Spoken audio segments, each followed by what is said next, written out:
High in the secluded mountains, two orphans stood before the inheritance they never expected. Jane, 18, and her brother Jovan, 21, held the keys to a weathered farmhouse and 40 acres of wilderness left by a grandfather they had never known.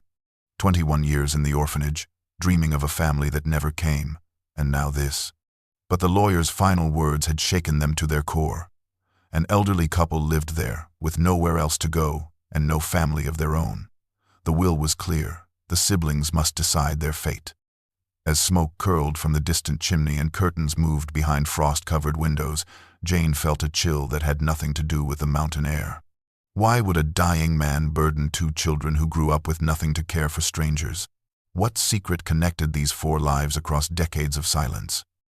The dirt road wound through the mountains like a scar, narrowing with each mile until the rental car's tires crunched on gravel that seemed more memory than path. Jane pressed her forehead against the cool glass of the passenger window, watching the dense forest of pine and oak close in around them, swallowing the afternoon light.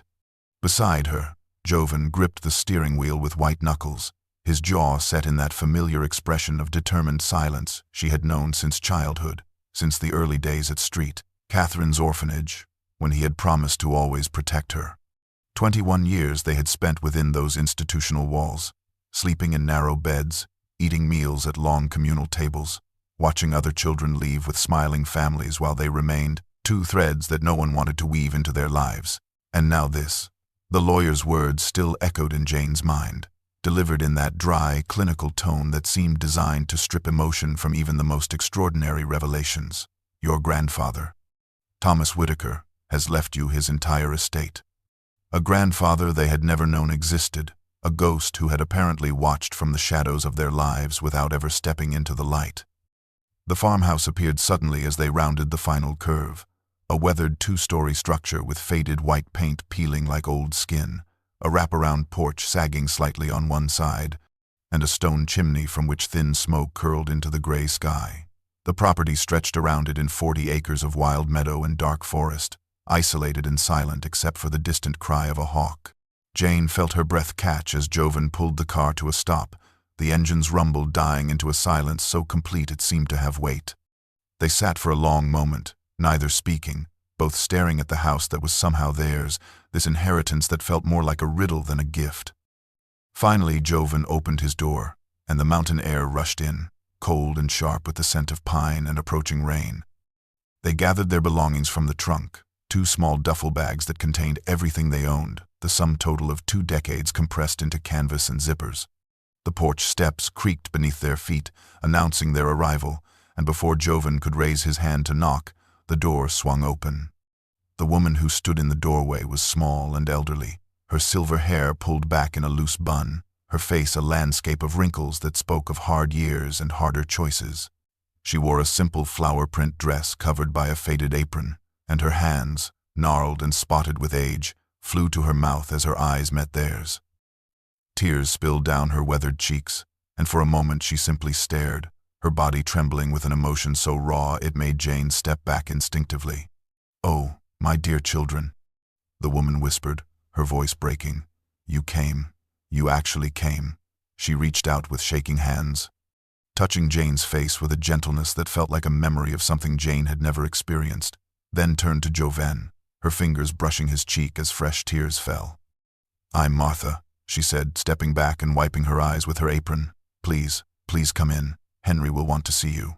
She ushered them inside, and the warmth of the house enveloped them, the smell of wood smoke and something baking, the soft glow of oil lamps casting golden shadows on walls covered with photographs in mismatched frames. An elderly man rose slowly from a rocking chair by the fireplace, his body bent with age, his thin white hair combed carefully over a spotted scalp. His eyes, a faded blue that might once have been bright, studied them with an intensity that made Jane feel exposed, vulnerable. "Henry," Martha said softly, "they're here." The old man nodded, a slight smile touching his lips, and he moved toward them with careful, measured steps. "Welcome home," he said, his voice barely above a whisper. Martha poured tea from a chipped porcelain pot, her hands trembling so badly that the amber liquid sloshed into the saucers, and as Jane and Jovan sat at the worn kitchen table, the elderly woman began to speak in a voice that wavered between warmth and something that sounded like guilt. "We've lived here for 40 years, Martha said, settling into a chair across from them while Henry stood by the window, his silhouette framed against the fading light. "Your grandfather, Thomas Whitaker, he was a good man, a kind man, though terribly private. We worked this land for him, tended the crops, maintained the house, and in return he gave us a home when we had nowhere else to go." Henry turned from the window, his faded eyes moving from Jane to Jovan and back again. "Thomas never spoke of family," he said quietly, and the words landed like stones in still water. In all those years, he never once mentioned children or grandchildren. "We assumed he was alone in the world, as alone as we were." Jane felt something twist in her chest, a sharp pain that had nothing to do with the body and everything to do with the soul. Her grandfather had known about them. The lawyer had confirmed as much, had known they existed in that orphanage just 3 hours away by car, and yet he had never come, never called, never sent so much as a letter to say they were not completely unwanted in this world. Beside her, Hovind's face had gone carefully blank, that mask he wore when the pain went too deep for expression, and she knew he was thinking the same thing she was. They had been abandoned, deliberately and completely. Martha seemed to sense their turmoil and reached across the table, her gnarled fingers touching Jane's hand with a gentleness that felt almost unbearable. "I'm sure he had his reasons, dear," she whispered, though her eyes held doubt. "Thomas was haunted by something, some past he could never escape. Perhaps he thought he was protecting you." The words offered no comfort, only more questions that Jane knew would never find answers. Henry led them on a tour of the house, his movements slow and careful, pointing out the parlor with its faded furniture, the narrow staircase that creaked with each step, the bedrooms upstairs that smelled of mothballs and old wood. Everything was clean but worn, maintained with care but showing the weight of decades. Jane noticed how Henry paused frequently to catch his breath, how his hands shook when he pointed out the bathroom with its ancient fixtures, how Martha followed behind them like a shadow, watching their reactions with an anxiety that seemed far too intense for simple housekeepers. These were people who had given their lives to this place, their youth and strength poured into soil and timber, and now they were old and tired and clearly terrified of what the arrival of new owners might mean for their future. The siblings were shown to separate bedrooms at opposite ends of the upstairs hall, small rooms with slanted ceilings and windows that looked out over the darkening forest. Martha had made up the beds with clean linens that smelled of lavender, and there were fresh towels folded on each dresser, small gestures of hospitality that somehow made everything worse. After Martha and Henry retreated downstairs, after the house settled into the deep silence of rural night, Jane lay in the unfamiliar bed and stared at the ceiling, listening to the strange sounds of the countryside, the creaking of old wood, the whisper of wind through pine branches, the distant hoot of an owl. "Hovind," she whispered, and through the thin walls she heard him shift in his bed.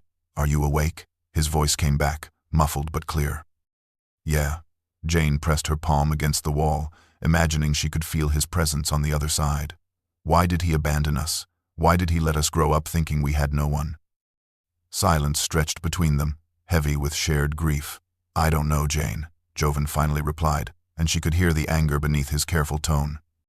"But I do know this isn't what I expected. We inherit a farm and suddenly we're responsible for 2 strangers who look at us like we hold their lives in our hands."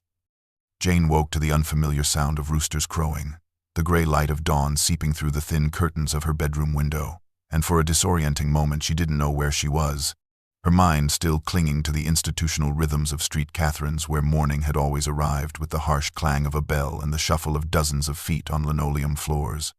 But then memory returned, heavy and strange, and she rose from the bed, dressed quickly in jeans and a sweater, and slipped quietly down the creaking stairs while the house still slept. The morning air outside was cold enough to make her breath visible, and she pulled her arms tight around herself as she walked across the dew-wet grass toward the large barn that stood about 50 yards from the house. Its red paint faded to a rusty brown, its roof sagging slightly in the middle. The barn doors hung slightly askew on old hinges, and when she pulled one open, it groaned in protest, revealing a cavern of shadows and dusty sunlight that slanted through gaps in the boards. Inside, the smell of old hay and rust overwhelmed her, and as her eyes adjusted, she saw the accumulation of decades, a rusted tractor with flat tires, plows and harrows with wooden handles smoothed by generations of hands, coils of wire and rope hanging from rafters thick with cobwebs, and stacks of wooden crates covered in dust so thick it looked like gray velvet. Jane moved deeper into the barn, running her fingers along a workbench scattered with tools whose purposes she couldn't begin to guess, and she felt the weight of inheritance settle more heavily on her shoulders. This wasn't just a house and some land. It was a working farm, a living thing that demanded knowledge and labor and constant attention, and she knew nothing about any of it. Overwhelming, isn't it? Jovan's voice came from behind her, and she turned to find her brother standing in the doorway, his hair still messy from sleep, his expression mirroring her own bewilderment. They spent the next hour exploring together, opening crates to find old seed packets and rusted hand tools, examining the tractor that neither of them knew how to start, counting at least 20 pieces of equipment whose functions were complete mysteries. By the time they returned to the house, the sun had fully risen, and the smell of cooking drew them to the kitchen where Martha stood at an old gas stove, flipping eggs in a cast-iron skillet while a pot of oatmeal bubbled on another burner. She smiled when she saw them, though Jane noticed the expression didn't quite reach her eyes, and gestured for them to sit at the table where Henry was already waiting, his thin hands wrapped around a chipped mug of coffee. Over breakfast, simple and filling, Martha began to explain the rhythms of farm life with a gentleness that felt almost apologetic. The chickens needed feeding twice daily, she said, and their coop had to be cleaned weekly, or the smell would become unbearable. The well needed its pump checked regularly because it was old and temperamental, prone to failure at the worst possible times. The fences along the property line required constant maintenance, because the forest was always trying to reclaim what had been carved from it, and fallen trees or wandering deer could damage posts and wire. There was firewood to split for winter, a garden plot that would need tilling in spring, gutters to clean before the heavy rains came. The list went on, each task a reminder of how unprepared they were, how completely out of their depth. Jane felt panic rising in her throat, a tightness that made it hard to swallow the food on her plate, and she saw her own fear reflected in Jovan's face. Henry must have noticed because he reached across the table, his aged hand covering Jovan's with surprising warmth. "Don't worry, son," the old man said softly, though his eyes held a sadness that Jane couldn't quite interpret, something deeper than simple concern. "Martha and I will teach you everything. We've been doing this for 40 years. The land has a language, and once you learn to listen, it speaks clearly enough." But as Jane looked up, she caught Martha staring at her with an intensity that made her uncomfortable, the elderly woman's gaze moving across her face, as if searching for something specific, some feature or expression that would answer a question Jane didn't know had been asked. Sleep refused to come, and Jane lay in the darkness, listening to the house breathe around her. The settling of old wood, the scratch of tree branches against the window, the distant creak of floorboards as if the building itself was restless with secrets. At 2 a.m. she gave up, slipping from beneath the heavy quilt and padding barefoot into the hallway, the old boards cool beneath her feet and groaning softly with each step. The house at night felt different than it had during the day, less welcoming and more watchful, shadows pooling in corners and doorways like dark water. She moved past Jovan's room, hearing his steady breathing through the door, and descended the stairs with one hand trailing along the wall for balance. The first floor was illuminated only by moonlight filtering through windows, casting everything in shades of silver and black. And Jane found herself drawn toward a door at the end of the hallway that Martha had mentioned briefly during their tour, her voice going tight and thin as she said, "That was Thomas's study. But there's nothing in there you need to concern yourselves with right now." The prohibition had felt strange then, and felt stranger now, and Jane's fingers closed around the brass doorknob before she could question the impulse.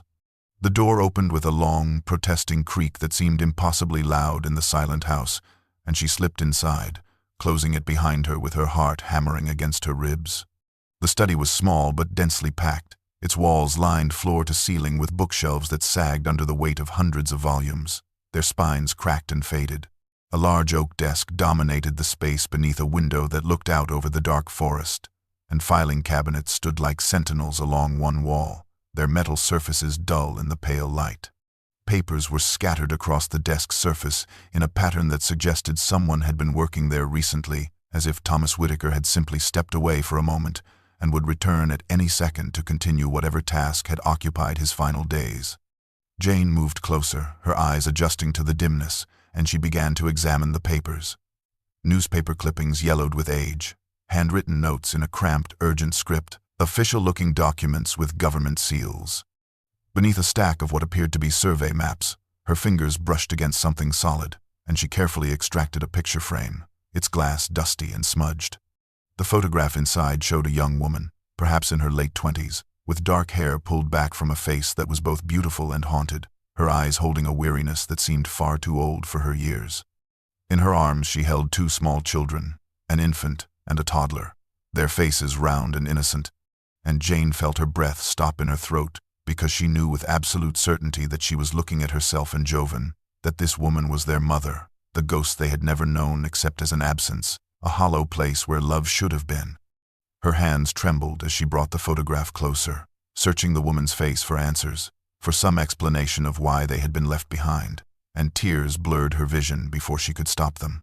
The sound of footsteps in the hallway made her freeze, her heart lurching, and she turned to see Henry standing in the doorway, his thin frame wrapped in a faded bathrobe, his expression unreadable in the shadows. He didn't seem angry, only infinitely sad, and he moved into the room with that careful slowness of the very old. "Some doors are better left closed, child," he said softly, his voice gentle but firm, "at least for now. At least until you're ready for what lies behind them." He took the photograph from her hands with a tenderness that made her want to weep and placed it face down on the desk. "There are truths in this room that will change everything you think you know, and once you learn them, you can never unlearn them. Give yourself time to settle, to find your footing here, before you go searching for answers that may hurt more than they help." His hand, papery and cold, touched her elbow, guiding her toward the door with inexorable gentleness. And Jane found herself unable to resist, her mind still reeling from the photograph, from the confirmation that her grandfather had known exactly who they were. The days fell into a rhythm that was both comforting and strange, the siblings learning to move within the structure of farm life like dancers learning unfamiliar steps. Jovan spent his mornings with Henry, the two of them walking the fence lines with tools and wire, the old man's voice a steady stream of knowledge about the land, about reading weather in the color of the sky, about knowing which trees were sick by the pattern of their bark, about understanding the mountains as living things that demanded respect. Henry worked with a practiced efficiency that belied his age, his gnarled hands moving with certainty even as his body protested each movement with barely concealed pain. And Jovan found himself admiring the old man's quiet competence, the way he approached each task as if it mattered, as if the work itself was a form of dignity. Meanwhile, Jane moved through the house with Martha, learning the routines of cleaning and cooking, the proper way to preserve food and mend clothing, all the domestic skills the orphanage had taught in theory but never quite made real. She noticed how Martha's hands would tremble when certain topics came up in conversation, how the elderly woman would change the subject abruptly if Jane asked about Thomas or about the early years on the farm, how her eyes would dart toward the windows as if expecting to see something threatening in the tree line. It was during one of these cleaning sessions, when Martha had gone to the cellar to fetch preserves for lunch, that Jane found herself back in the study, drawn there by the memory of the photograph and the questions it had raised. She moved through the room more carefully this time, examining the filing cabinets and bookshelves with systematic attention. And it was behind a stack of old agricultural journals that she discovered a low wooden cabinet built into the wall, its double doors secured with a heavy brass padlock that gleamed dully in the afternoon light. The cabinet was about 3 feet wide and 2 feet tall, and when Jane tried to peer through the gap between the doors, she could see only darkness and the suggestion of stacked papers or books. The lock was old but solid, and she was still crouched there, examining it, when Martha's voice came from the doorway, sharp with something that sounded like fear. "What are you doing in here?" The elderly woman's face had gone pale, all the blood draining from her cheeks, and her hands clutched at her apron as if trying to anchor herself. Jane stood quickly, guilt flooding through her. "I was just cleaning, and I found this cabinet. What's in it?" Martha's expression shifted through several emotions too quickly to track, settling finally on a brittle kind of composure. "Old papers, nothing that concerns you. Thomas kept his personal documents there, nothing of value." But her voice trembled, and she wouldn't meet Jane's eyes, and before Jane could ask another question, Martha had turned and hurried from the room, her footsteps rapid on the stairs. That evening, after Martha and Henry had retired to their small cottage behind the main house, a structure Jane had barely noticed until now, she slipped into Jovan's room and closed the door behind her. In whispers, She told him about the locked cabinet and Martha's reaction, about the fear that had been naked on the elderly woman's face. Joven sat on the edge of his bed, his expression thoughtful and troubled. "We have a right to know," he said finally, his voice low but firm. "This was our grandfather's house, his life, and he left it to us. Whatever secrets he kept, they're ours now by inheritance." Jane nodded, but unease twisted in her stomach. "But what if the truth hurts them? Henry and Martha, they're so fragile, so afraid. What if whatever is in that cabinet is the reason they've been hiding here for 40 years? The week stretched into a strange sort of domesticity, the siblings learning to feed chickens and split wood and read the subtle signs that Henry pointed out in the sky and soil. But beneath the surface of these ordinary tasks ran a current of unease that grew stronger with each passing day. Jane found herself watching Martha constantly, noticing how the elderly woman's gaze would drift toward the study door, how her conversations would veer away from any mention of Thomas or the past, how she seemed to be perpetually braced for some terrible revelation or arrival. Joven felt it too, the weight of unspoken things pressing down on the house like an approaching storm, and at night they would whisper through the walls, cataloging oddities and questions that multiplied faster than they could answer them. Why did Henry check the road so often, standing at the window with his hand shading his eyes as if expecting visitors? Why did Martha insist they keep the curtains drawn after dark? Why did both of them flinch at the sound of car engines in the distance, their bodies going rigid with a fear that seemed rooted in something far deeper than ordinary caution? It was on the 8th afternoon, when Henry had fallen asleep in his chair by the fireplace, his thin chest rising and falling with the deep rhythm of exhausted age, that Martha approached Jane in the kitchen where she was washing lunch dishes. The elderly woman's hands twisted in her apron, and her eyes, red-rimmed and watery, held a desperation that made Jane's stomach clench. "I need to tell you something," Martha whispered, her voice so low Jane had to lean closer to hear. "I've been a coward, letting you and your brother settle in here without knowing the truth, but I can't stay silent anymore. It's not fair to you, and it's not what Thomas would have wanted." She glanced toward the living room where Henry slept, then back to Jane, her face a landscape of fear and guilt. "Your grandfather, he didn't die of natural causes like that lawyer told you. Thomas was murdered." The word hit Jane like a physical blow, stealing the air from her lungs. "What?" Martha's hands gripped Jane's arm with surprising strength, her fingers digging in like claws. "There are powerful people, dangerous people, who wanted him dead. They wanted what he knew, what he had hidden, and when he wouldn't give it to them, they killed him. Made it look like a heart attack, but I know better. I was here. I saw the men who came that night, saw the fear in Thomas's eyes before." Her voice broke, tears spilling down her weathered cheeks. "You're in danger here, both of you. Just by being his grandchildren, you've inherited more than property. You've inherited his enemies." Jane felt the room spinning, her mind struggling to process this information, to reconcile the idea of murder with the peaceful farm around them. Who? Who wanted him dead? Why? But before Martha could answer, a sound came from the living room, the creak of the rocking chair as Henry stirred, and Martha's face went white with terror. She released Jane's arm and stepped back, shaking her head frantically. "I've said too much. Please, forget I said anything. Just be careful." She turned and fled to the sink, her hands plunging into the soapy water as if she could wash away the conversation. And when Henry shuffled into the kitchen moments later, rubbing sleep from his eyes, Martha wouldn't look at Jane, her shoulders hunched with the weight of fear. That night, lying in the darkness of Joven's room where she had gone after Martha and Henry retired, Jane told her brother everything in a whisper that shook with barely controlled panic. Joven listened in silence, his face invisible in the shadows but his tension palpable. When she finished, he was quiet for a long moment before speaking. "We need to know what he was involved in. Whatever is in that cabinet, whatever secrets this house holds, they're not just Thomas's anymore. They're ours, and we deserve the truth." Joven told Jane he needed time alone to think, and the next morning he went to the barn under the pretense of looking for a rake Henry had mentioned. But once inside the dim structure with its smell of hay and rust, he began searching with a more deliberate purpose, moving through the accumulated debris of decades with systematic attention. He opened crates and peered into corners, examined the old tractor and the rusted equipment hanging from the rafters. And it was when he crouched beside the ancient workbench that had caught Jane's attention days earlier that he noticed something odd about its construction. The bench was solid oak, darkened with age and oil, but along its base ran a narrow seam that didn't quite match the rest of the woodwork, as if a panel had been carefully fitted into place and then disguised to look like part of the original structure. Jovan's fingers found the edge and pulled, and the panel swung open on hidden hinges to reveal a shallow compartment lined with oilcloth. Inside, wrapped in a piece of faded blue fabric, was a small brass key that gleamed dully in the dim light, and beside it lay a folded piece of paper that crackled with age when he picked it up.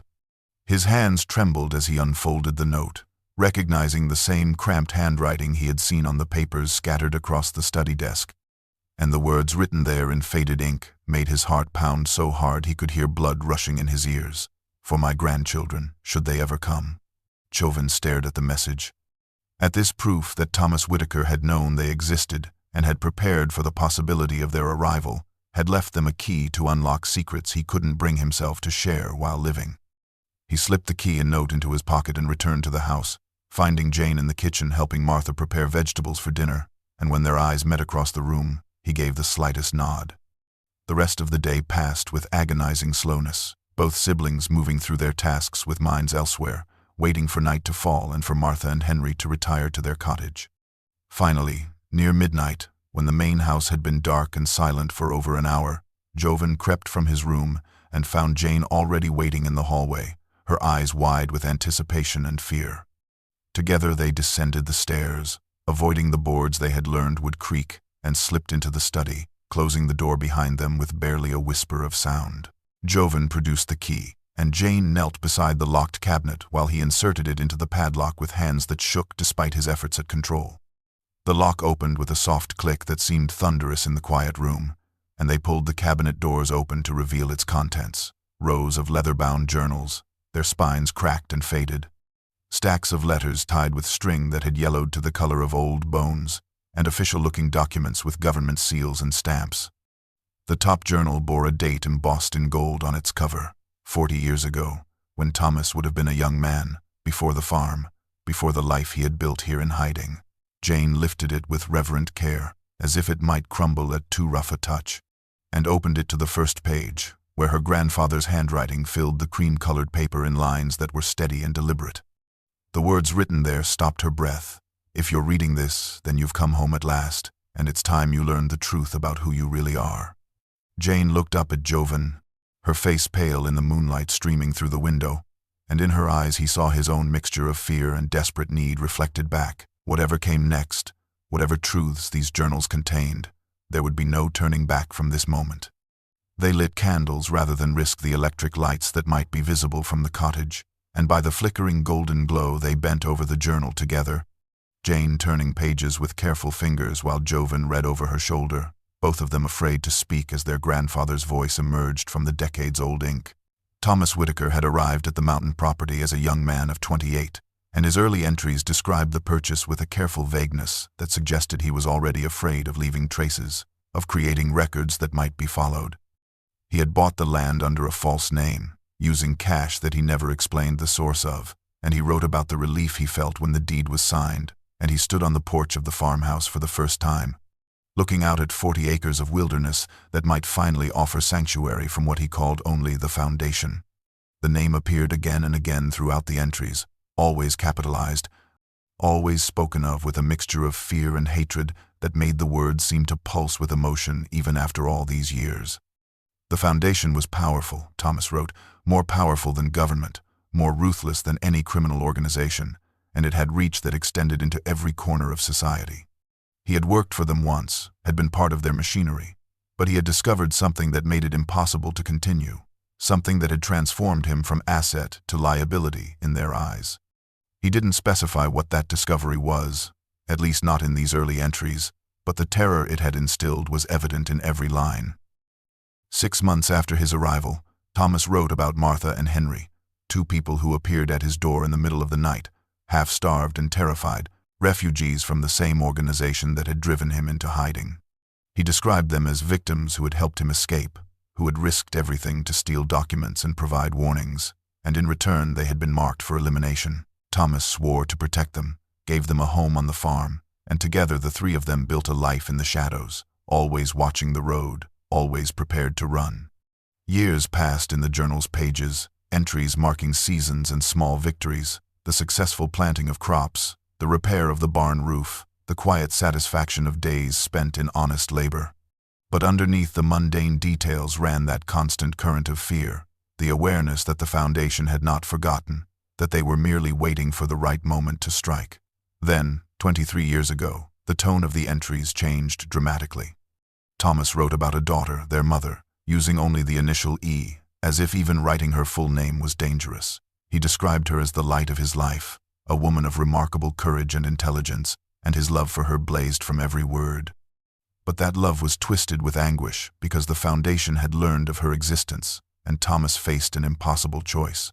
The entries from that period were fragmented and desperate, filled with crossed-out words and passages that seemed written in the depths of despair.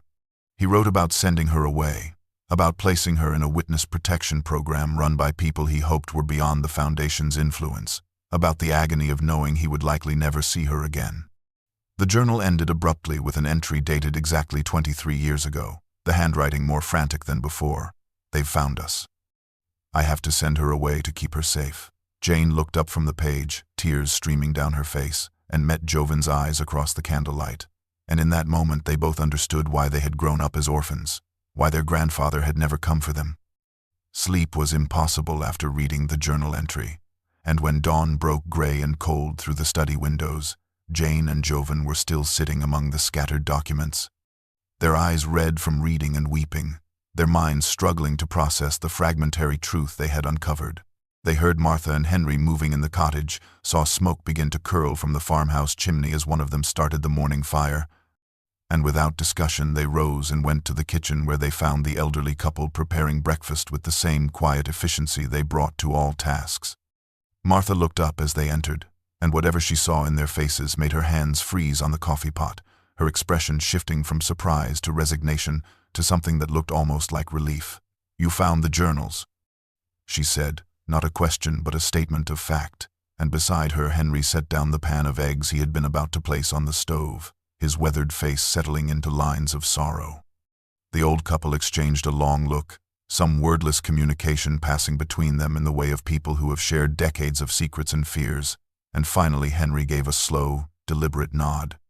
Martha's eyes filled with tears that spilled over immediately, tracking down her wrinkled cheeks as she moved to the table and collapsed into a chair as if her legs would no longer hold her weight. "I'm so sorry," she whispered, her voice breaking. "We should have told you from the beginning, but we were so afraid, and we didn't know how to explain something so terrible, so unbelievable." Henry sat beside her, his gnarled hand covering hers, and together they told the story that Thomas's journal had only sketched in outline. Their mother, whose name had been Elizabeth, had been Thomas's entire world, a bright and fierce young woman who had inherited her father's courage and his stubborn commitment to justice. When the Foundation discovered her existence, they saw her as leverage, a way to force Thomas to return the documents he had stolen and to silence him permanently. Thomas made the agonizing decision to send her away, placing her in a federal witness protection program with a new identity, a new history, a life scrubbed clean of any connection to him. For years she had lived safely under that protection, eventually meeting a man and having 2 children, Jane and Jovan. And Thomas had allowed himself to hope that perhaps the separation had been worth the cost. But when Jane was 2 and Jovan was 5, their mother died in what the police called a simple car accident, a wet road and a moment of inattention, though Thomas never believed it was anything but murder disguised as misfortune. The siblings ended up in the foster system, eventually landing at Street Catherine's Orphanage, and Thomas lived with the daily torment of knowing his grandchildren existed just 3 hours away, that he could drive there and see them, hold them, give them the family they deserved. But he couldn't, not without risking the Foundation discovering them, not without painting targets on 2 innocent children who were safe only as long as they remained anonymous and forgotten. Martha rose with visible effort and left the room, returning moments later with the photograph Jane had glimpsed that first night, the image of a young, dark-haired woman holding 2 babies with a smile that didn't quite hide the fear in her eyes. "This was taken 3 weeks before she left," Martha said softly, placing it on the table between them. "Thomas kept it hidden, couldn't bear to look at it most days, but couldn't bear to destroy it either." Jane picked up the photograph with trembling hands, staring at the mother she couldn't remember, at her own infant face and Jovan's toddler features, and grief rose in her throat like a physical thing, choking and bitter.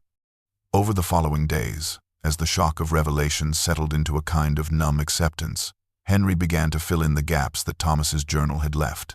Speaking in the evenings after dinner, when the four of them would sit by the fire, and the old man's voice would grow quiet with memory and regret. The Foundation, he explained, was not a single company but a sprawling conglomerate that had grown over decades through acquisition and consolidation, controlling mining operations, timber rights, water resources, and vast tracts of land throughout the mountain regions. They operated through dozens of subsidiary corporations, shell companies with innocuous names that masked their true ownership, and they had connections that reached into state government, federal agencies, and law enforcement. Thomas Whitaker had been one of their surveyors 40 years ago, a young geologist with a gift for reading the land, for understanding the stories written in rock and soil. He had been sent to this remote mountain property to assess its value, and what he discovered there had changed the course of his life. Beneath the 40 acres of forest and meadow lay a vast deposit of rare earth minerals, elements essential for modern technology, worth potentially hundreds of millions of dollars.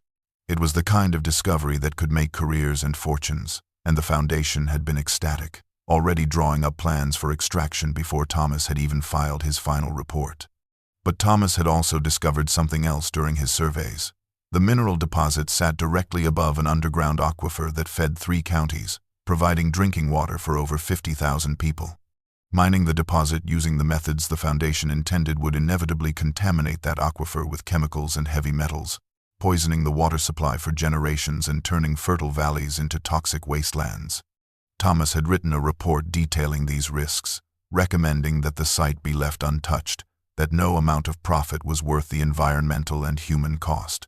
The Foundation had responded by burying his report, destroying all copies they could find, and when Thomas refused to alter his findings or stay silent, they had made it clear that his cooperation was not optional. Henry paused in his narrative, his faded eyes distant with the weight of old horrors, and Martha reached over to squeeze his hand as he continued. Henry and Martha had been low-level employees at Foundation headquarters, he in the surveying department and she in administration, and they had seen what happened to people who opposed the organization. There had been others before Thomas, whistleblowers who had tried to expose the Foundation's practices, and they had all met with accidents or disappeared or been discredited so thoroughly that no one believed their claims. When Henry learned that Thomas was planning to escape with copies of the incriminating documents, evidence that proved the Foundation knew about the contamination risks and planned to proceed anyway, he and Martha had made a choice. They helped Thomas steal additional files, provided him with false identities and cash, and then fled with him into hiding because they knew the Foundation would assume they were accomplices. For 40 years, the 3 of them had lived on this remote farm, and Thomas had kept the documents hidden, using them as a kind of insurance policy. As long as the Foundation believed he might release the evidence if they came after him, they had been willing to wait, to watch from a distance, hoping he would eventually die and take his secrets with him. But now Thomas was dead, murdered despite his precautions, and Jane and Jovan had inherited not just property but a weapon that could bring down an empire if wielded correctly, or get them killed if they mishandled it. The black SUV appeared on the 3rd day after the revelations, its polished surface gleaming incongruously against the backdrop of dirt roads and weathered buildings, and Jane saw it first from the kitchen window where she was washing dishes, her hands freezing in the soapy water as she watched the vehicle navigate the long driveway with the careful precision of someone unfamiliar with rural terrain. She called for Jovan, her voice tight with alarm, and by the time the SUV pulled to a stop in front of the house, all 4 of them had gathered on the porch, Martha and Henry standing slightly behind the siblings as if using their bodies as shields. The man who emerged from the driver's seat wore a suit that probably cost more than everything in the farmhouse combined, charcoal gray with subtle pinstripes, and his shoes shone with a polish that seemed almost aggressive in its perfection. He was perhaps 50 years old, his dark hair touched with distinguished silver at the temples, his face handsome in the way of men who had never known real hardship, and when he smiled, it was with the practiced warmth of someone who sold things for a living. "Good morning," he called out, his voice smooth and cultured, carrying easily across the yard. "I hope I'm not intruding. My name is Richard Holbrook, and I represent Meridian Development Corporation. I was hoping to speak with the new owners about a business proposition." Joven stepped forward, his posture unconsciously military, despite never having served. And Jane noticed how Holbrook's eyes catalogued everything about them, assessing and calculating with the speed of a predator identifying prey. "I'm Joven Whitaker, and this is my sister Jane. We own the property." Holbrook's smile widened, though Jane noticed it never quite reached his eyes, which remained flat and cold despite the warmth of his expression. "Wonderful, wonderful. I was sorry to hear about your grandfather's passing. I never had the pleasure of meeting Mr. Whitaker personally, but I understand he was quite the character." He moved closer to the porch, his movements fluid and confident. "I'll get right to the point. Meridian is interested in purchasing this property. We're prepared to offer a very generous sum, certainly more than fair market value for a working farm in this condition. I imagine farm life must be quite an adjustment for two young people from the city, all this isolation and manual labor. Wouldn't it be nice to have the resources to start fresh somewhere more suitable to your backgrounds?"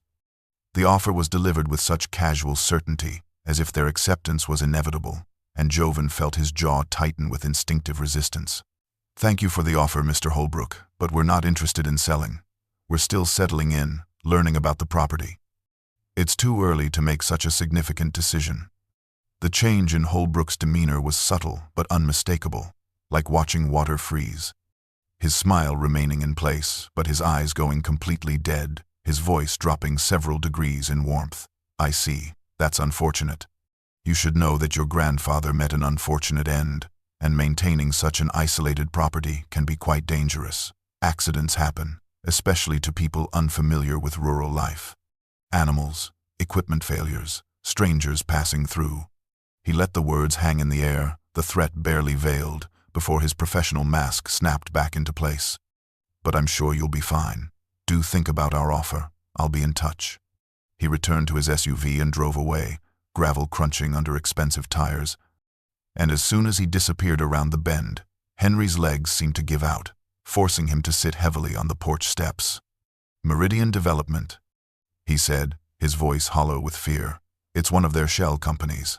The foundation knows you're here, knows you have the documents, and that visit was a warning."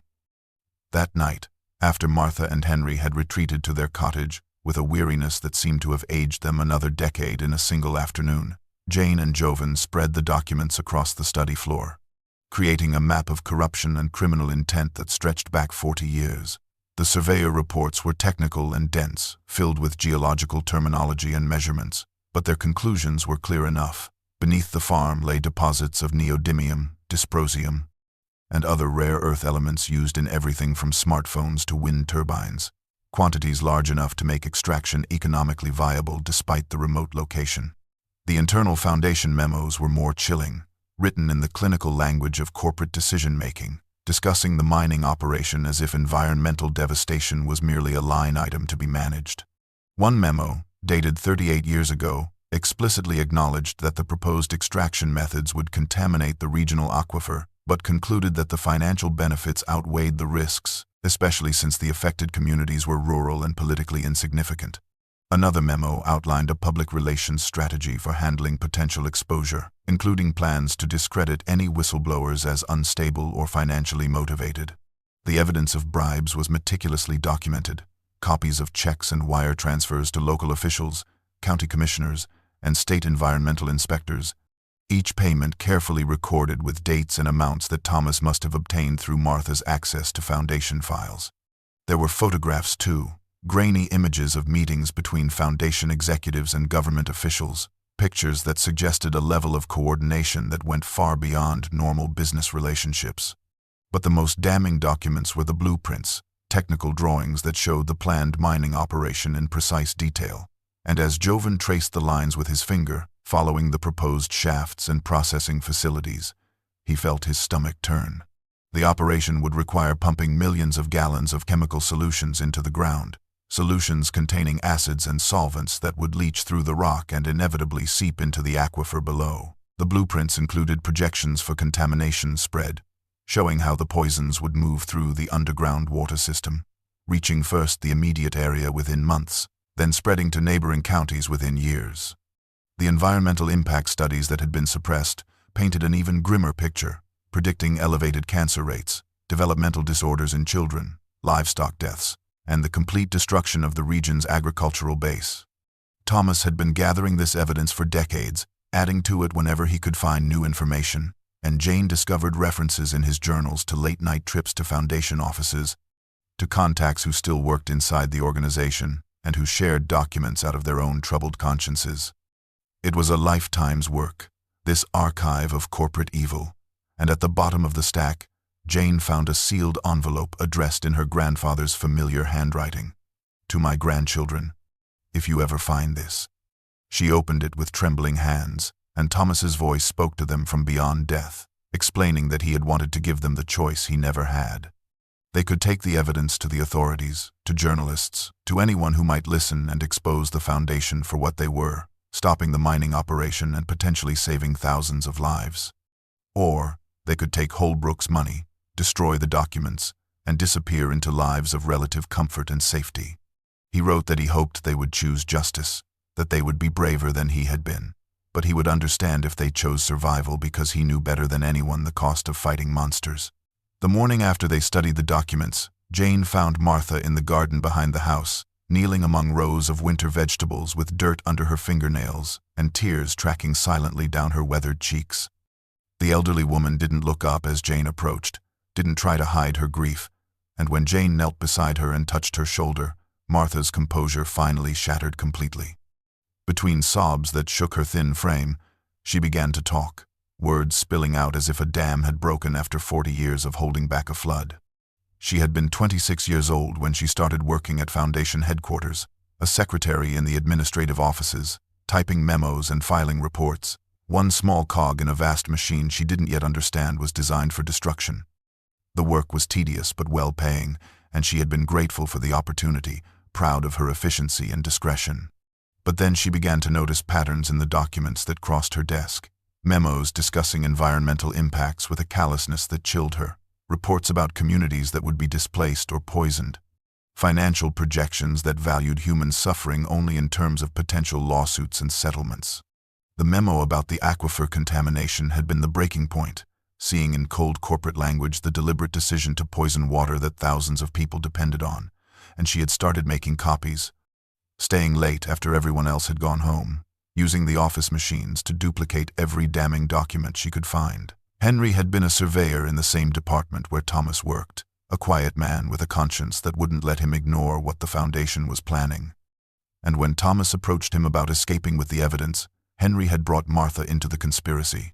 The three of them had planned for months, gathering documents and cash, arranging false identities, and on a cold November night they had fled together with boxes of evidence that could bring down the entire organization.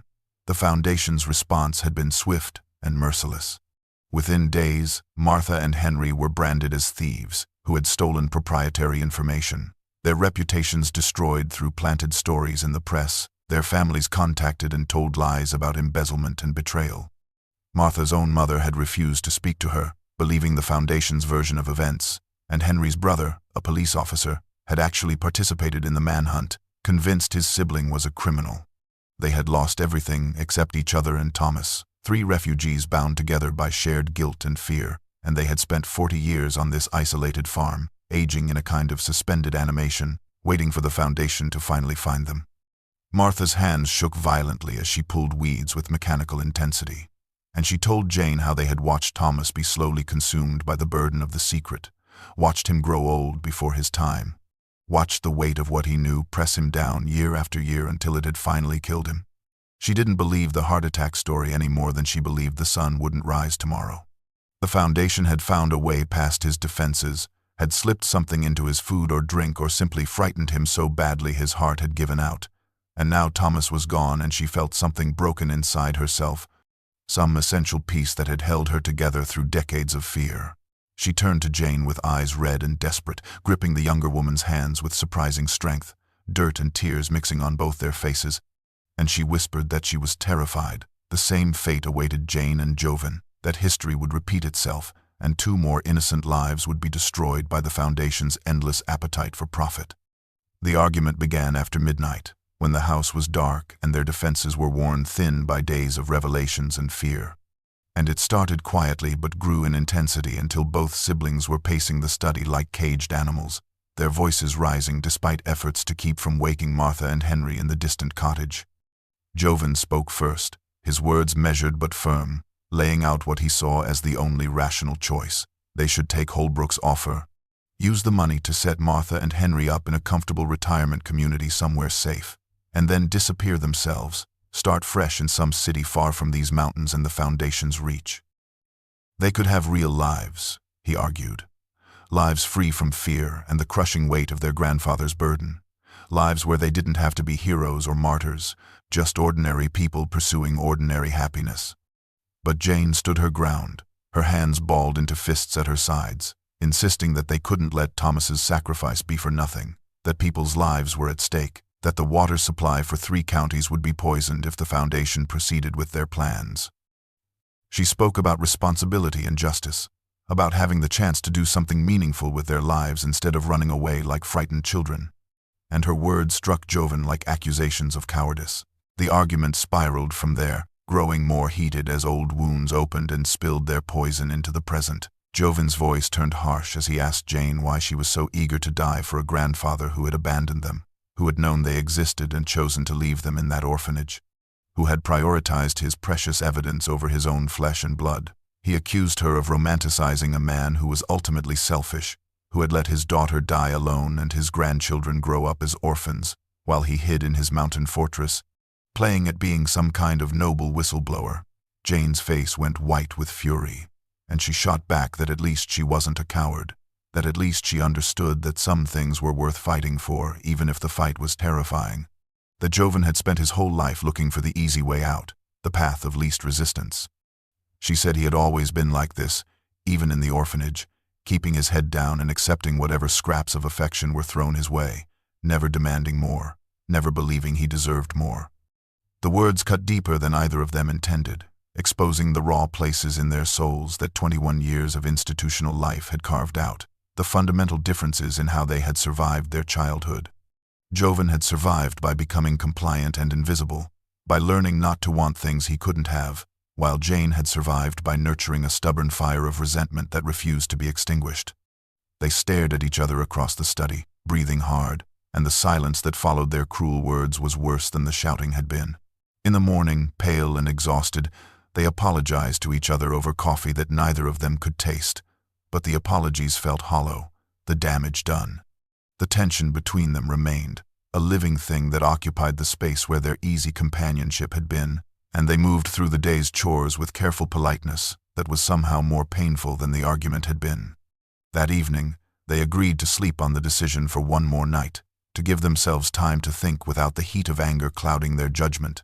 But both of them knew with a certainty that sat like lead in their stomachs that whatever they chose would define not just their immediate future but who they would become as people, and that choice would either bind them together or tear them apart forever.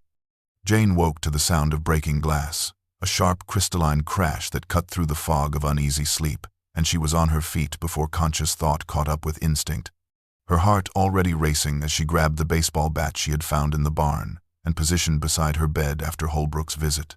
The house was dark except for a faint glow coming from downstairs, and as she crept into the hallway she found Jovan already there, his face pale in the dimness, a tire iron gripped in his hands.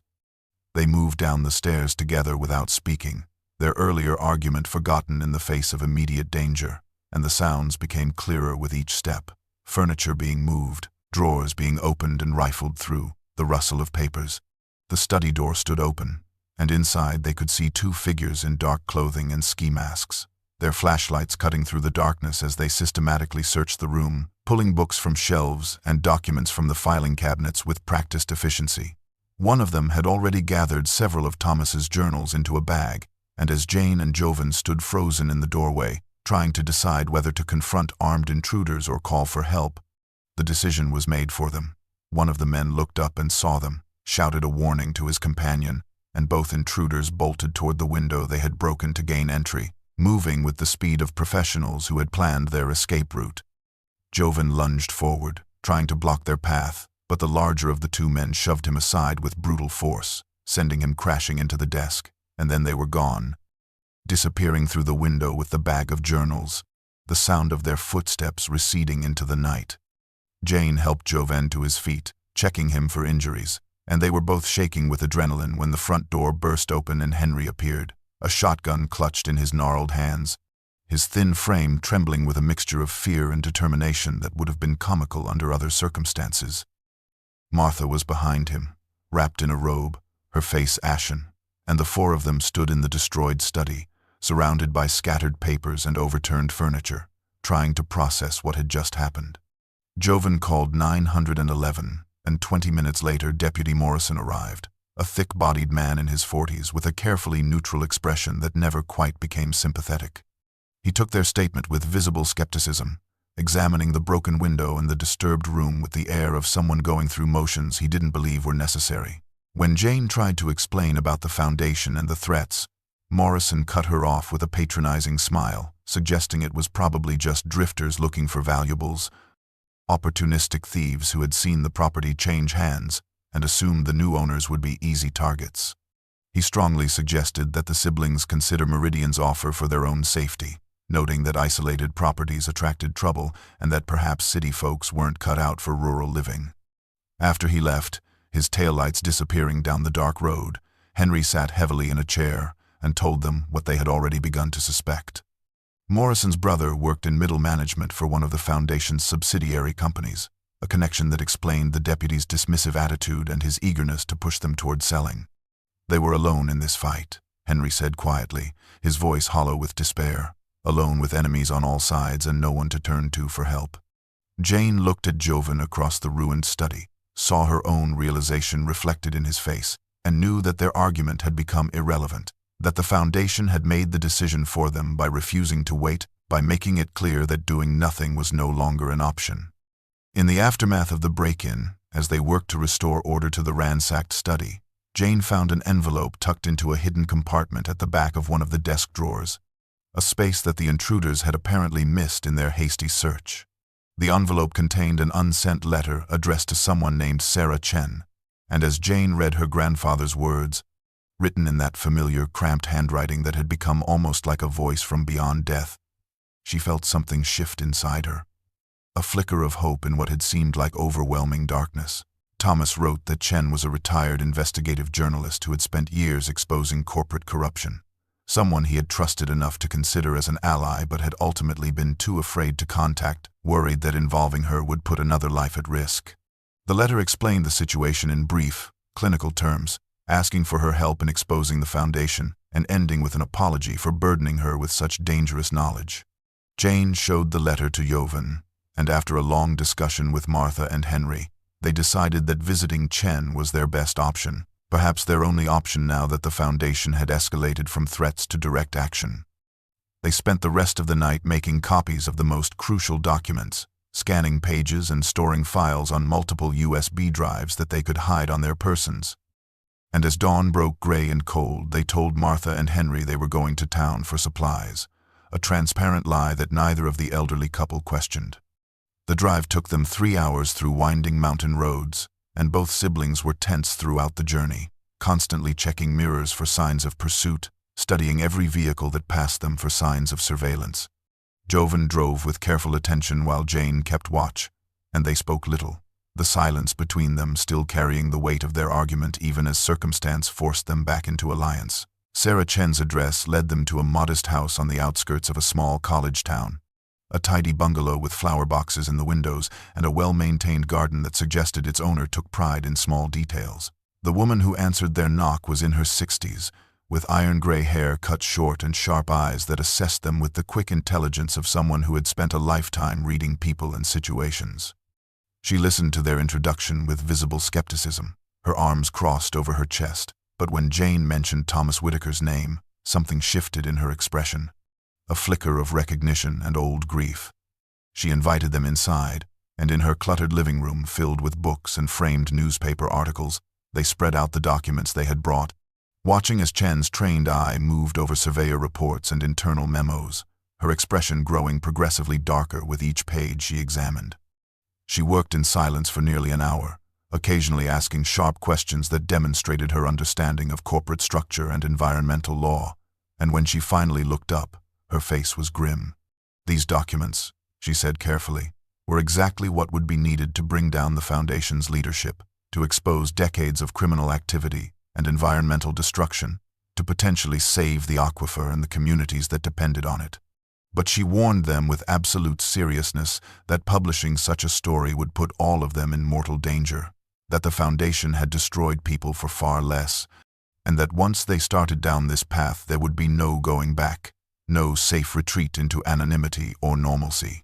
Chen stood and moved to a bookshelf, pulling down a battered cardboard box that she carried back to the coffee table with the careful reverence of someone handling relics of the dead. Inside were years of accumulated research, newspaper clippings yellowed with age, photographs of destroyed landscapes, handwritten notes connecting dots that others had failed to see. And as she spread these materials beside Thomas's documents, a larger picture began to emerge of an organization whose pattern of destruction stretched back decades. She had been investigating the Foundation for 20 years, Chen explained, her voice carrying the weight of obsession and grief, ever since they had destroyed a small mining community in West Virginia, where she had been reporting on labor conditions. The town had been built around a coal operation, and when the Foundation's subsidiary acquired the rights, they had promised modernization and safety improvements. But instead, they had stripped the land with brutal efficiency, poisoning the water, collapsing mine shafts with workers still inside. And when the community had tried to fight back through legal channels, key witnesses had died in accidents that were never properly investigated. Chen had written a series of articles exposing the connections, tracing the corporate structure back to the Foundation's leadership, but her editors had killed the story under pressure from advertisers and legal threats, and she had been blacklisted from major publications. Her career effectively ended. But she hadn't stopped investigating, couldn't stop, because the faces of the people she had interviewed haunted her dreams. The widow who had lost her husband in a tunnel collapse, the children with respiratory diseases from contaminated air, the families forced to sell their homes for pennies because no one would buy property in a poisoned town. She had continued gathering evidence on her own time and money, building a database of Foundation operations, tracking their shell companies and political connections, documenting a pattern that was impossible to deny once you knew how to see it. The organization acquired land through intimidation and violence, forcing sales through threats and manufactured crises, then exploited the resources with complete disregard for environmental or human cost. And when they were done, they moved on, leaving behind toxic wastelands and broken communities. Chen showed them newspaper clippings about mysterious deaths, about whistleblowers who had died in car accidents or house fires or apparent suicides, about property seizures that happened just before environmental regulations would have protected the land, about politicians who had opposed the Foundation and then lost elections after devastating scandals that appeared from nowhere. She knew Thomas by reputation, she said, had heard whispers about a surveyor who had disappeared with crucial evidence 20 years ago, and she had searched for him for years, following leads that always went cold, pursuing rumors that never materialized into facts. He had hidden too well, protected by isolation and paranoia, and now he was dead, and his grandchildren sat in her living room with the evidence she had spent 2 decades hoping to find. But this evidence, as damning as it was, needed to be presented correctly, Chen explained, her journalist's instincts overriding her desire for immediate action.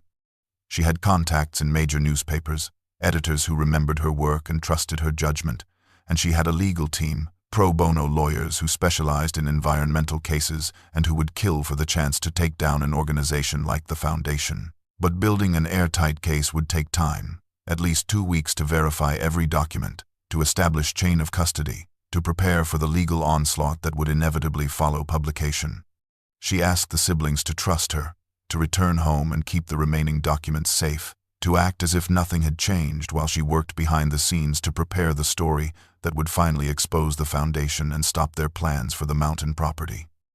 The drive back through the mountains felt longer than the journey out, Chen's warnings echoing in their minds like a prophecy of violence, and both siblings were quiet, lost in private thoughts about what the next 2 weeks might bring, about whether they had made the right choice in trusting a stranger with evidence that had cost their grandfather his life. Darkness had fallen by the time they turned onto the dirt road leading to the farm, and something felt wrong even before they saw the house, some quality in the air that made Joven slow the car instinctively, his hands tightening on the wheel.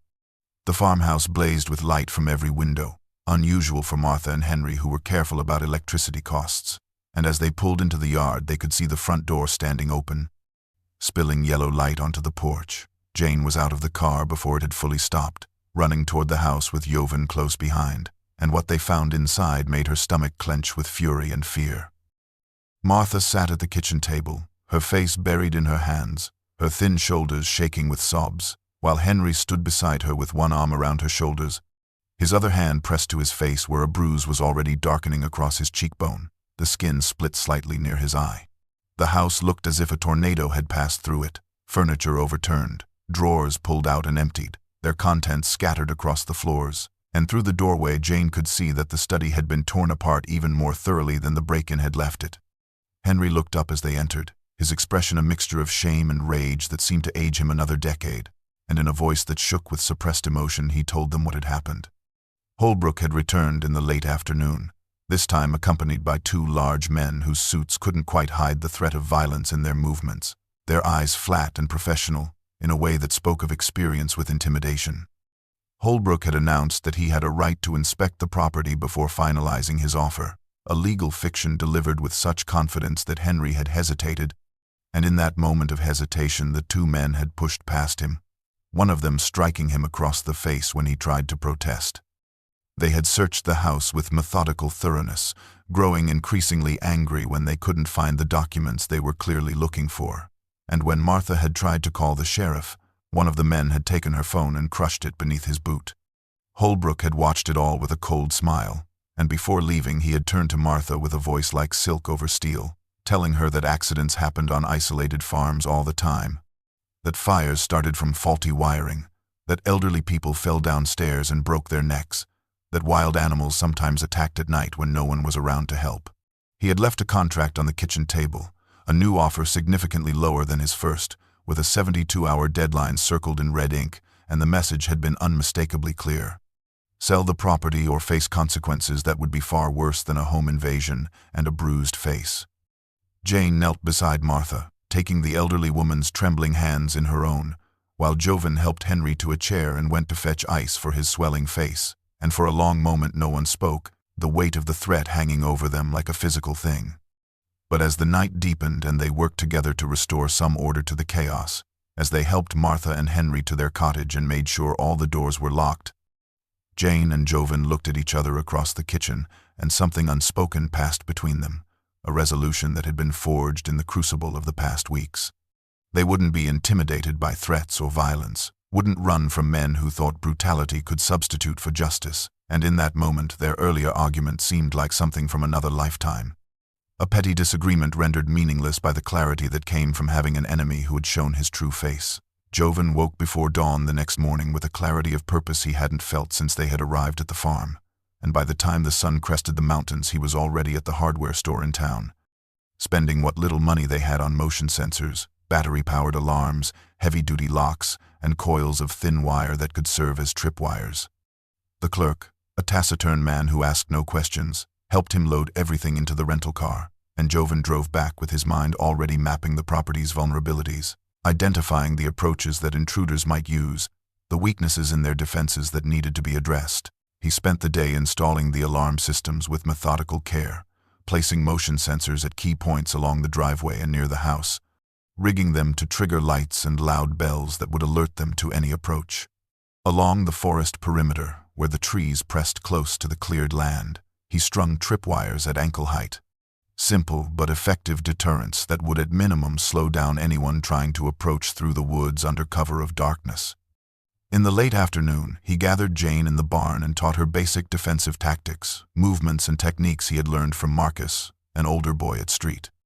Catherine's, who had enlisted in the army and visited once to share what he'd learned, perhaps seeing in Jovan a kindred spirit who might need such knowledge someday. Jovan showed Jane how to use her smaller size as an advantage, how to strike at vulnerable points on a larger opponent, how to break holds and create distance, and though she was clumsy at first, he saw her determination in the set of her jaw, the way she practiced each movement until muscle memory began to form. Henry, despite his bruised face and the stiffness in his movements that spoke of age and pain, proved surprisingly resourceful when Jovan explained what they were trying to accomplish. The old man led him on a tour of the property, pointing out hiding spots that Thomas had prepared decades ago in his own paranoid preparation for the Foundation's eventual discovery. A hollow beneath the barn floor accessed through a loose board, a waterproof container buried near the well, a space behind a false panel in the cellar wall. These were places where they could stash copies of the most critical documents, insurance against another raid or fire or any of the dozen ways the Foundation might try to destroy the evidence. Henry's knowledge of the property was encyclopedic, accumulated through 40 years of maintenance and vigilance, and Joven found himself grateful for the old man's steady presence, his calm competence in the face of terror. Meanwhile, Martha worked with Jane inside the house, moving from room to room with notebooks and a camera, creating a comprehensive inventory of everything the property contained. Martha photographed every piece of furniture, every family heirloom, every item of value or sentimental importance, creating a record that would serve as evidence if the Foundation made good on their implied threat of arson. They documented Thomas's books, his tools, the accumulated possessions of a lifetime, and Martha's hands shook as she worked, but she persisted with a determination that belied her fragility. In the study, they set up the old flatbed scanner that Thomas had used for his own documentation and spent hours feeding documents through it, creating digital copies that they immediately uploaded to multiple email accounts and cloud storage services, sending copies to Chen and to anonymous accounts they created specifically for this purpose. The work was tedious and time-consuming, but both women understood its importance, understood that information scattered across the digital landscape was harder to destroy than paper that could burn. As night fell and they gathered in the kitchen for a simple dinner, the four of them exhausted but united by their shared labor, Jane looked around the table and realized that for the first time since arriving at the farm, they felt like something approximating a family, bound together not by blood but by common cause and mutual protection, working toward a goal that transcended their individual fears and transformed the farmhouse from a burden into something worth defending. The alarm shattered the silence of the second night with a cacophony of bells and electronic shrieking that sent all four of them scrambling from their beds, hearts pounding with the adrenaline of fear and anticipation. Joven was dressed and moving before conscious thought caught up with instinct, grabbing the hunting rifle Henry had shown him how to load and check, while the old man himself appeared moments later with the shotgun clutched in his gnarled hands, his bruised face set with grim determination that made him look decades younger. Jane moved to the windows, watching through gaps in the curtains as motion sensor lights flooded the yard with harsh white illumination, and she saw a figure near the well, a man in dark clothing bent over the stone structure with something in his hands. Joven and Henry moved out through the back door, circling wide to approach from different angles, their weapons raised and ready, and Jane watched with her heart in her throat as they converged on the intruder. The man looked up as they approached, his face visible for just a moment in the harsh light before he turned and ran, dropping whatever he had been holding as he sprinted toward the tree line where the forest offered cover and escape. Joven pursued for several yards before stopping, recognizing the futility of chasing someone through dark woods, and he returned to where Henry stood examining the dropped object with a flashlight. It was a plastic container, industrial and unmarked except for a label that bore a chemical company logo and a string of alphanumeric codes that meant nothing to Joven but made Henry's face go pale with recognition and rage. The old man unscrewed the cap carefully, sniffed the contents, and his hands began to shake as he explained in a voice tight with fury that this was a pesticide concentrate, highly toxic and persistent. The kind of contaminant that would seep into groundwater and render it undrinkable for years, making the property uninhabitable and worthless except to someone who didn't need the well. It was a tactic the Foundation had used before, Henry said, his voice hollow with the weight of old memories, a way of forcing sales without the mess of direct violence. And if they hadn't caught the saboteur in the act, they would have discovered the contamination only after it was too late to prove it had been deliberate. This time, Joven called not the local sheriff but the state environmental agency, and perhaps because he mentioned criminal contamination of a water source, perhaps because the bureaucracy at the state level was less susceptible to Foundation influence, they were taken seriously. An inspector arrived the next morning, a stern woman in her 40s who examined the container, took photographs of the well, and collected water samples with professional efficiency that suggested she had seen such cases before and took them personally. She confirmed that the substance in the container was indeed a powerful contaminant, that even a small amount introduced into the well would have rendered the water supply toxic, and that this constituted attempted criminal contamination, a serious felony that carried significant penalties. But then her expression shifted, becoming troubled and almost apologetic. and she explained that prosecution would be extraordinarily difficult without proof of who had hired the saboteur, that the Foundation had lawyers who specialized in tying such cases up in court for years, burying them under motions and appeals until witnesses gave up or disappeared or died of old age. She could file her report and recommend charges, but she warned them not to expect quick justice, told them that environmental crimes were notoriously hard to prosecute when the defendants had resources and political connections, and advised them to consider their own safety, because people who attempted such sabotage once would certainly try again.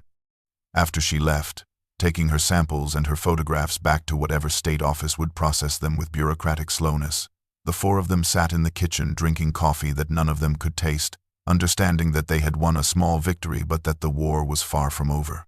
Martha was stirring a pot of soup when it happened, her hand going suddenly limp on the wooden spoon, her body swaying as if the floor had shifted beneath her feet. And Jane saw her eyes roll back an instant before she collapsed, the pot clattering to the floor and spilling its contents across the old linoleum. Jane screamed for Jovan and Henry, already kneeling beside Martha and checking for breathing, for a pulse, her hands shaking as she tried to remember the basic first aid they had learned in the orphanage that had always seemed like useless information until this terrible moment. Martha's pulse was rapid and irregular, her breathing shallow, and her skin had gone gray in a way that spoke of something fundamentally wrong. The ambulance took 20 minutes to arrive, 20 minutes during which Henry knelt beside his wife of 40 years, holding her hand and whispering words that Jane couldn't hear, his face a mask of anguish that made him look ancient and broken. At the hospital, a young doctor with kind eyes examined Martha and ran tests, finally emerging to explain that she had suffered from exhaustion and stress-related heart palpitations, that her body had simply reached its limit and shut down as a protective measure. She would recover, he said, but she needed complete rest, needed to avoid any kind of strain or stress, needed to be somewhere safe and calm where fear wasn't a constant companion. Henry seemed to age years in the hours they sat in the waiting room, his shoulders curving inward, his hands trembling, and Jane realized with crushing guilt that she and Jovan had been so focused on the fight, so consumed by the documents and the threats and the need to expose the Foundation, that they had overlooked the fragility of the elderly couple who had already given 40 years to this battle.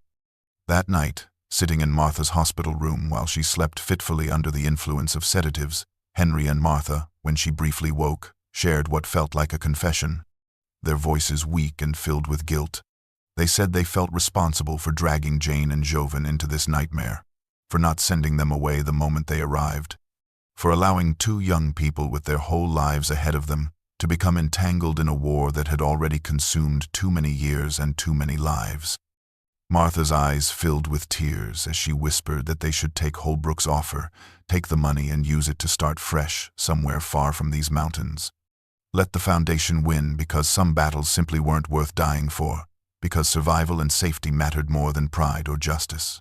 Henry nodded agreement, his bruised face crumpling with emotion as he said they had been selfish, keeping the siblings here when they should have driven them away, and now Martha had nearly died from the strain. But Jane reached out and took Martha's hand, feeling how thin and fragile it was, how the bones seemed barely covered by papery skin, and she spoke with a conviction that surprised even herself.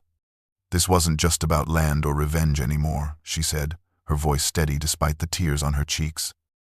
It was about family, about the fact that she and Jovan had spent 21 years without one, and now they had found Martha and Henry, had found a grandfather's legacy and a mother's memory, had found something worth protecting. It was about honoring the sacrifices Thomas and their mother had made, about stopping the Foundation from poisoning the water that thousands of people depended on, about finally having something in their lives that meant more than just survival. She told Martha that running away wouldn't keep them safe, because the Foundation would always wonder what documents they still possessed, would always see them as loose ends to be tied up, but fighting back and exposing the truth might actually give them a future worth living. Sarah Chen's call came on the third day after Martha's collapse, and Jane answered the phone with hands that trembled from too little sleep and too much coffee, her voice hoarse as she said hello. Chen's voice on the other end was tight with controlled excitement, the tone of someone who had spent 20 years waiting for a moment and could now see it approaching with terrible clarity. Her legal team had finished preparing the case, she said, vetting every document, establishing chain of custody, building a narrative that was airtight and impossible to dismiss. And they had found a major newspaper willing to publish, one of the few remaining institutions with enough resources and courage to take on an organization as powerful as the Foundation. The article would be comprehensive, Chen explained, weaving together Thomas's documents with her own 20 years of research, including testimony from other victims she had tracked down over the decades, people who had been afraid to speak before, but who now saw a chance for their stories to finally matter. It would expose the Foundation's pattern of environmental destruction, document the bribes and intimidation, reveal the suppressed impact studies, and most importantly, it would make public the plans for the mountain property and the aquifer contamination that would affect 3 counties. The article was scheduled to be released in 3 days, timed to hit both the print edition and online simultaneously, too big and too documented to be suppressed or dismissed as conspiracy theory. But Chen's voice grew darker as she delivered the warning Jane had been dreading. These next 72 hours would be the most dangerous period, the window in which the Foundation would do absolutely anything to prevent publication. Because once the story was out in the world, once it had been picked up by other outlets and spread beyond the ability to contain, the damage would be irreversible. The Foundation would know the article was coming, Chen said, would have sources inside the newspaper, or perhaps would simply sense the pieces moving into place, and they would mobilize all their resources to stop it, which meant Jane and Jovan were in immediate and extreme danger. Chen strongly suggested they leave the property immediately, go into temporary protective custody that she could arrange through contacts in federal law enforcement, people who owed her favors and who understood the stakes. Jovan took the phone from Jane's hand when he saw her face go pale, and he listened to Chen repeat her warnings with increasing urgency. But even as she spoke, he was shaking his head, looking at Jane and seeing his own determination reflected back. They discussed it after hanging up, sitting at the kitchen table where Martha had collapsed just days before, and the decision came easier than either of them expected. They had come too far to abandon the farm now, too far to run when the finish line was finally in sight, and leaving felt like betrayal of everything Thomas and their mother and Martha and Henry had sacrificed. The farm had become more than property to them, had transformed into something symbolic, a line drawn in the dirt that said some things were worth defending, even when the cost was terrifying. But they couldn't be reckless, couldn't ignore the fact that Martha was still in the hospital and Henry was staying by her side, both of them vulnerable and exposed. Jane called Chen back and asked if publication could be delayed by 1 day, just 24 hours, long enough for Martha to be released, and for them to move the elderly couple to a secure location, somewhere the Foundation wouldn't think to look. Chen was silent for a long moment, and Jane could hear the debate playing out in her mind, the journalist's instinct to move fast warring with basic human decency, before she finally agreed. 1 day, she said, but not more, because every hour of delay increased the risk that the Foundation would discover the plan and move to stop it through legal injunctions or worse. She warned them again to be careful, to watch the roads and trust no one. Told them that the next 4 days would determine whether decades of suffering and death would mean something, or whether the Foundation would continue its pattern of destruction unchecked. They moved Martha to the home of a retired teacher in town, a woman who had been kind to Henry years ago and who asked no questions when they appeared at her door with an elderly couple in need of temporary sanctuary. And Henry settled beside his wife with visible relief, his hand never leaving hers as he promised to keep her safe. Jane and Jovan drove back to the farm alone, the rental car feeling emptier without the elderly couple, and they spent the afternoon making final preparations, checking the alarm systems, ensuring all the document copies were safely hidden or uploaded, transforming the farmhouse into a bunker of sorts, even as both of them understood that walls and locks would provide only psychological comfort against what was coming. They stationed themselves in the study as night fell, the room that had held Thomas's secrets for 40 years now holding his grandchildren, surrounded by copies of evidence that might finally bring justice or might simply become their epitaph. The weapons were close at hand, the rifle and shotgun loaded and positioned where they could be reached quickly, and Jane had her phone ready with multiple apps open, prepared to document whatever happened next.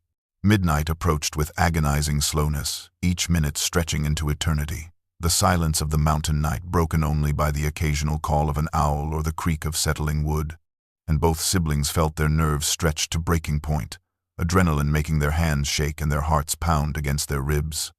Then they saw the lights, multiple sets of headlights appearing on the mountain road like a convoy of mechanical predators, their beams cutting through the darkness as they navigated the curves with deliberate purpose. Jane counted 5 SUVs as they pulled into the yard, their engines rumbling as they arranged themselves in a semicircle that blocked the driveway and any hope of escape. And from the lead vehicle emerged Richard Holbrook, his expensive suit replaced by casual clothes that somehow made him look more dangerous, more committed to violence than negotiation. 6 men accompanied him, large and professional, their movements coordinated in a way that spoke of military or security training. And Jovan recognized the grim efficiency of people who had done this kind of work before, the way they spread out to cover multiple angles of approach, the way their eyes constantly scanned for threats or escape routes. Holbrook walked to a position about 30 feet from the house, and one of his men handed him a bullhorn, the metallic device looking almost comical in his manicured hands. But when he raised it to his lips, his voice boomed across the yard with undeniable authority. He demanded that Jane and Jovan come out, said the contracts were already prepared and waiting in his vehicle, claimed that if they cooperated and signed the property over immediately, no one would get hurt, promised that this could all be resolved peacefully if they would just be reasonable, and recognized that they were outmatched, outmaneuvered, and out of options. His words were reasonable, but his tone carried threat, the underlying message clear that cooperation was being offered only as a courtesy before violence became necessary, and the men behind him shifted restlessly, hands moving toward concealed weapons in gestures that were meant to be seen and understood. Jane and Jovan exchanged glances, a wordless communication born of shared childhood and recent trials, and instead of responding to Holbrook's demands, Jane opened her phone's camera and began live streaming to social media, her voice steady despite the fear coursing through her as she described who they were, what property they stood on, and what the Foundation had done over 40 years to suppress evidence of their environmental crimes. She narrated the history methodically, speaking directly to the camera and the growing number of viewers, explaining about Thomas Whitaker and the suppressed surveyor reports, about the planned contamination of the aquifer, about their mother's death and their grandfather's murder, about Martha's collapse and the attempted poisoning of their well.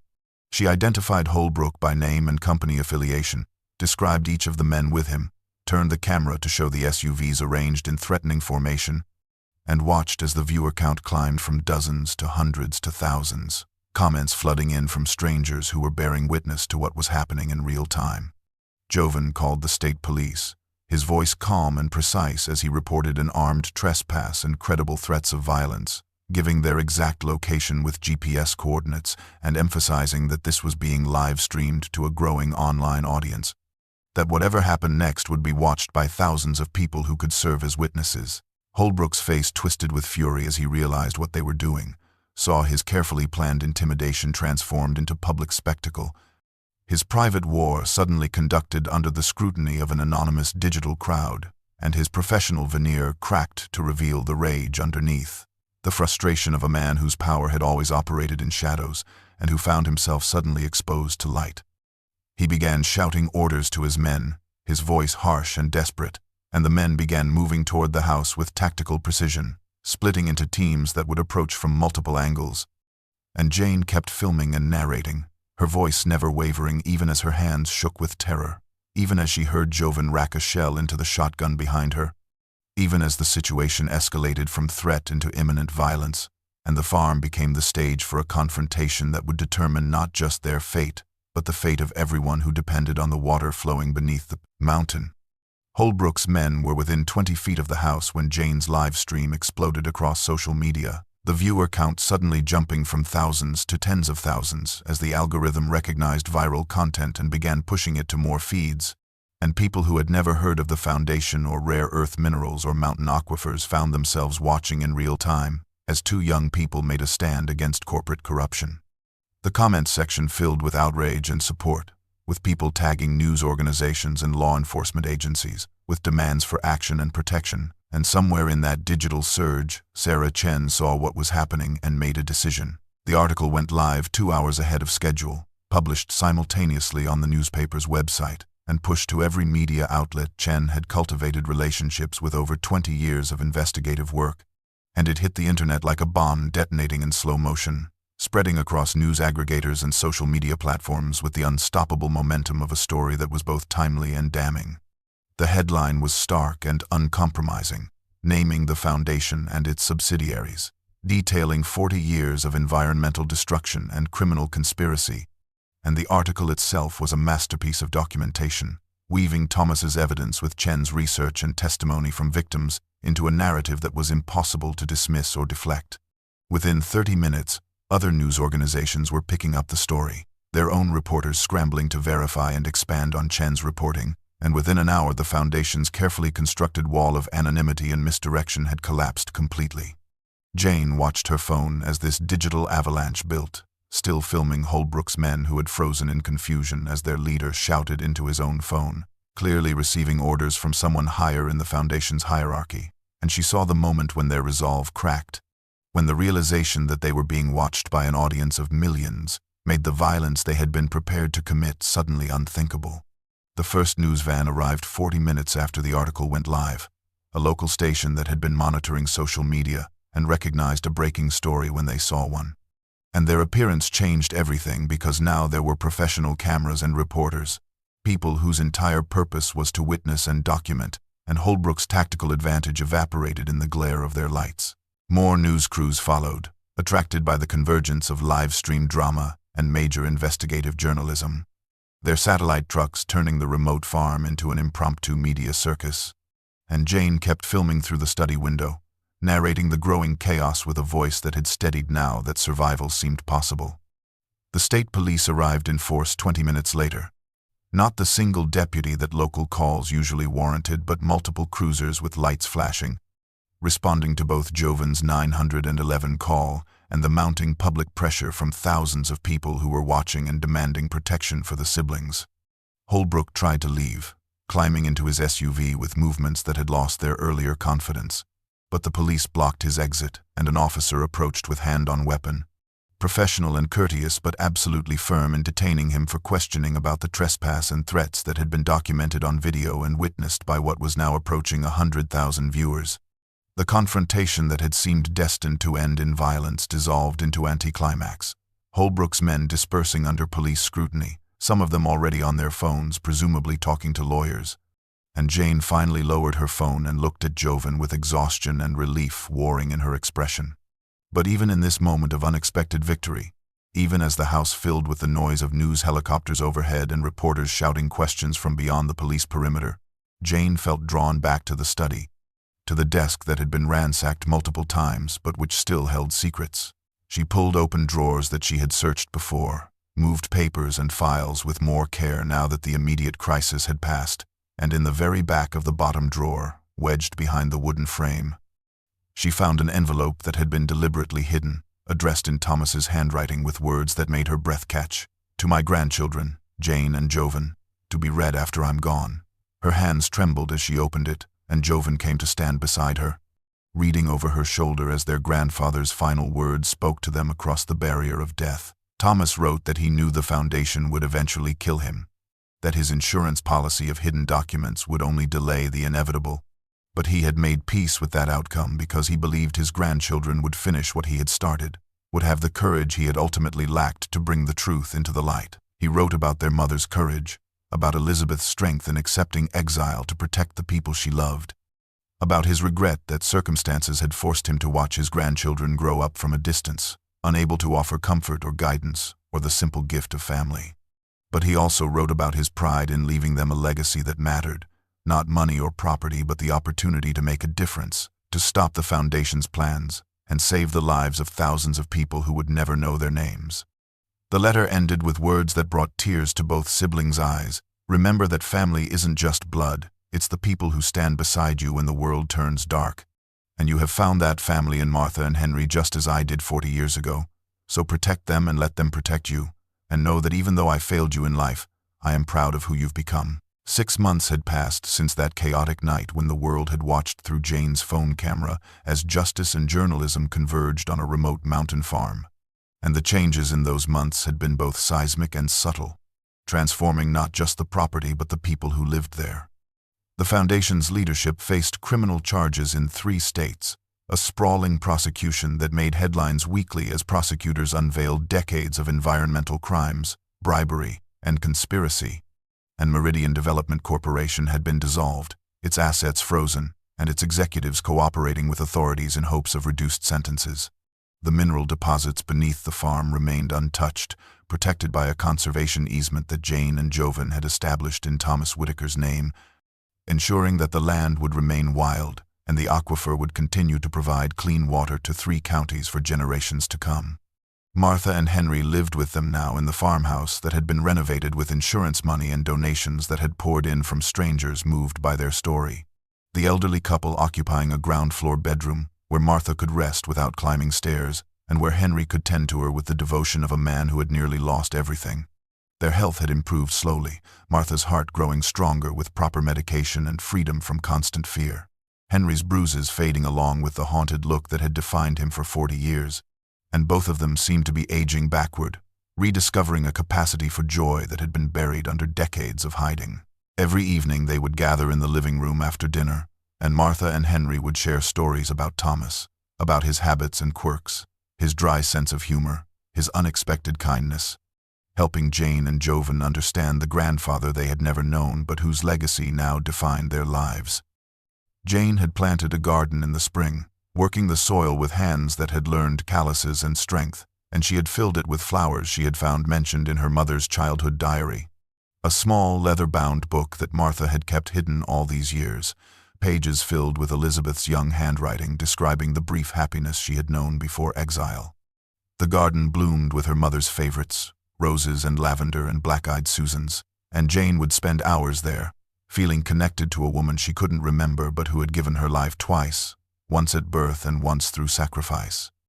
Jovan had thrown himself into learning to properly run the farm, working beside Henry every day, absorbing knowledge about soil and weather and the rhythms of rural life, and he had discovered an unexpected talent for it, a satisfaction in physical labor that created visible results and served a purpose beyond mere survival. Sarah Chen visited occasionally, staying in the guest room and working on a book about the foundation's downfall, and she would sit with them in the evenings, adding her own memories to the collective narrative they were building, and her presence felt right, another thread in the tapestry of their unconventional family. As the sun set one evening, painting the mountains in shades of gold and purple, Jane stood on the porch and looked out at the land that had cost so much but given them even more, and she realized with a clarity that brought tears to her eyes that they had finally found what they had never had in the orphanage, what 21 years of institutional life had denied them. A home that was more than walls and roof, a purpose that transcended simple survival, and a family forged not by blood alone, but by shared sacrifice and love, and the choice to stand together when the world turned dark.